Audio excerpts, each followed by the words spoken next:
Governor को शहरी ने जूता मार दिया। कराची नुमाइश चौरंगी पर एक तकरीब में MQM रहनुमा खालिद मकबूल सिद्दीकी के खिताब के दौरान जूता फेंका गया। जूता गवर्नर सिंध कामरान टेसूरी और खालिद मकबूल के सामने गिरा। दोनों रहनुमा ने इसे नजरअंदाज किया और खिताब मुकम्मल करके चले गए। सोशल मीडिया पर वाक़ये की वीडियो भी वायरल हो गई, जिसमें देखा जा सकता है कि खालिद मकबूल सिद्दीकी के हमरा खड़े गवर्नर सिंध के पास जूता गिरा है। वाज़ा रहे कि किसी सियासी रहनुमा पर जूता उछालने का ये वाक़या पहली मर्तबा पेश नहीं आया, बल्कि माजी में भी ऐसे ही मुतअद्दिद वाक़यात रहनुमा हो चुके हैं।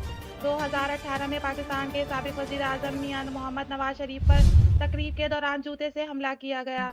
जब वो खिताब के लिए पहुंचे तो इस दौरान हॉल में मौजूद शख्स ने इन पर जूता उछाल दिया। जूते से हमला होते ही हॉल में हलचल मच गई और हमला करने वाले को हिरासत में ले लिया गया। जूते से हमला होते ही सिक्योरिटी एहलकारों ने गाइस को घेरे में ले लिया और जूता उछालने वाले शख्स को तशद्दुद का निशाना बनाते हुए हाल से बाहर ले गए।